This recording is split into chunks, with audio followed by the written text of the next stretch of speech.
Right form verb অর্থটা আগে জানতে হবে।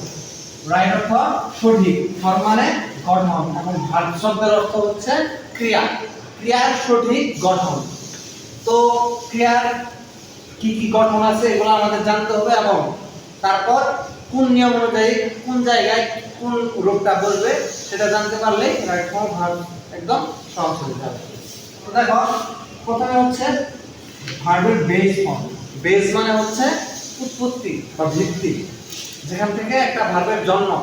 যেমন ধরো ইট, এটা হচ্ছে একটা ভার্বের শুরু। যেমন আমাদের শুরু হয়েছে হযরত আদম আলাইহিস সালাম এবং মা হাওয়া থেকে, বা আমরা প্রথমে জন্ম নেই, সেটা হচ্ছে আমাদের ভিত্তি। এরপর বড় হয়ে আমরা এক একজন এক এক পেশায় যাই, এক এক ধরনের মানুষ হই। এরকম ভার্বগুলাও জন্ম একরকম, তারপর তাদের বিভিন্ন রূপে দেখা যায়। যেমন ধরো ইট, আচ্ছা এই ইটটা কোথায় বসে? ইটটা বসে মূলত প্রেজেন্ট ইনডিফিনিট অথবা ফিউচার টেন্স। আমরা ক্যান, কুড, শ্যাল, শুড বা উইল, উড এগুলোর পরে যেটা বসাই সেটা হচ্ছে ভার্বের বেস ফর্ম। বেস ফর্মের সাথে এস বা এস যোগ হয় না। তারপর হচ্ছে ভার্বের ওয়ান বা প্রেজেন্ট ফর্ম, এটাও ইট, এটাও ইট। যেমন আই ইট রাইস, এটা হচ্ছে ভার্বের প্রেজেন্ট ফর্ম। আবার হি ইটস রাইস, সেই ক্ষেত্রে ভার্বের সাথে যোগ হয় এস বা এস।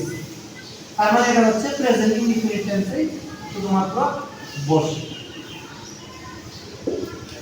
তারপর হচ্ছে ভার্বের টু বা পাস্ট টেন্স, পাস্ট ফর্ম। এটা হচ্ছে পাস্ট ইনডিফিনিট টেন্সে ভার্বের পাস্ট ফর্ম বসে। যেমন অ্যাক্ট, এটা বসে পাস্ট ইনডিফিনিট।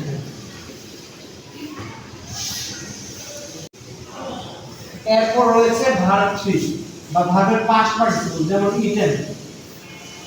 এটা আমরা মূলত হ্যাভ, হ্যাজ, হ্যাড এর পর অথবা প্যাসিভ ভয়েসে ব্যবহার করি। তার মানে এটা হচ্ছে পারফেক্ট টেন্সে বসে এবং প্যাসিভ ভয়েসে এটার ব্যবহার রয়েছে।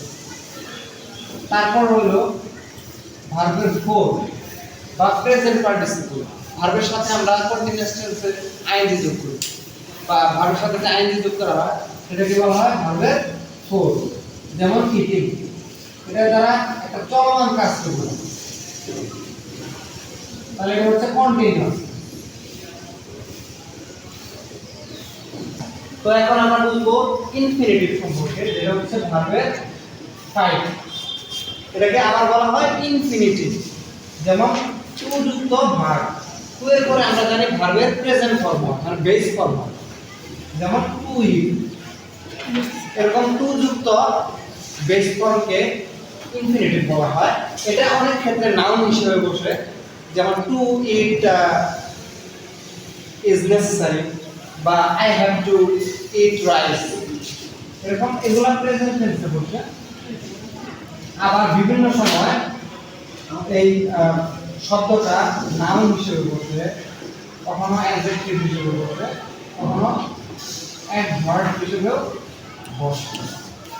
তো আমরা আজকে জানলাম ভার্বের বিভিন্ন রূপ সম্পর্কে।